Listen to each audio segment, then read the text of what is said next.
The Hunting of the Snark and Other Poems by Lewis Carroll. Read by Roy Macready.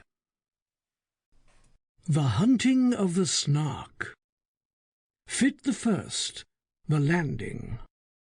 "Just the place for a snark," the bellman cried, as he landed his crew with care, supporting each man on the top of the tide by a finger entwined in his hair.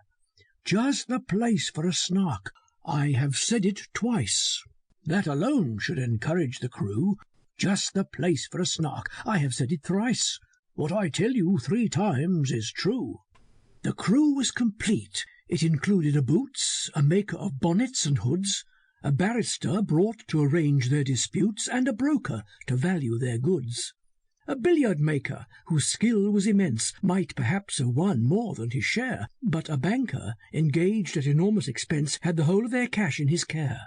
There was also a beaver that paced on the deck, or would sit making lace in the bow, and had often, the bellman said, saved them from wreck, though none of the sailors knew how. There was one who was famed for the number of things he forgot when he entered the ship: his umbrella, his watch, all his jewels and rings, and the clothes he had bought for the trip. He had 42 boxes, all carefully packed, with his name painted clearly on each. But since he omitted to mention the fact, they were all left behind on the beach. The loss of his clothes hardly mattered, because he had 7 coats on when he came, with 3 pair of boots, but the worst of it was he had wholly forgotten his name. He would answer to "Hi," or to any loud cry such as "Fry me," or "Fritter my wig," to "What you may call 'em," or "What was his name?" but especially "Thingamajig," while for those who preferred a more forcible word he had different names from these. His intimate friends called him Candle-ends, and his enemies Toasted Cheese.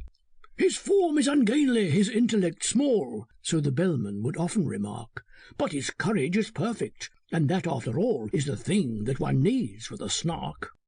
He would joke with hyenas returning their stare, with an impudent wag of the head, and he once went a walk, paw in paw, with a bear, just to keep up its spirits, he said.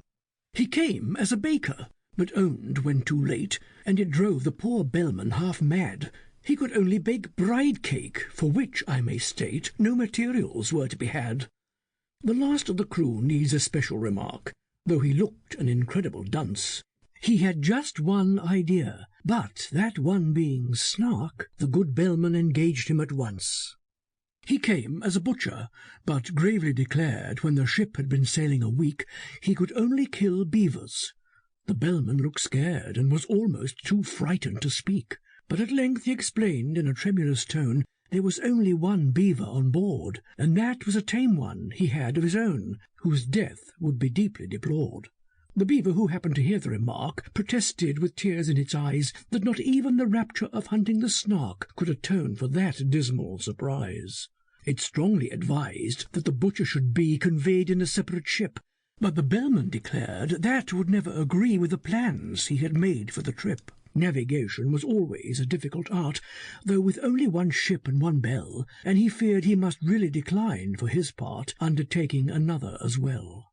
The beaver's best course was, no doubt, to procure a second-hand dagger-proof coat, so the baker advised it, and next to insure its life in some office of note. This the baker suggested, and offered for hire on moderate terms, or for sale, 2 excellent policies, one against fire, and one against damage from hail. Yet still, ever after that sorrowful day, whenever the butcher was by, the beaver kept looking the opposite way, and appeared unaccountably shy. Fit the Second. The Bellman's Speech. The bellman himself they all praised to the skies. Such a carriage, such ease, and such grace, such solemnity too. One could see he was wise the moment one looked in his face. He had bought a large map representing the sea, without the least vestige of land, and the crew were much pleased when they found it to be a map they could all understand. "What's the good of Mercator's North Poles and Equators, tropics, zones, and meridian lines?" so the bellman would cry, and the crew would reply, "They are merely conventional signs. Other maps are such shapes with their islands and capes. But we've got our brave captain to thank," so the crew would protest, "that he's bought us the best, a perfect and absolute blank." This Sample complete. Ready to continue?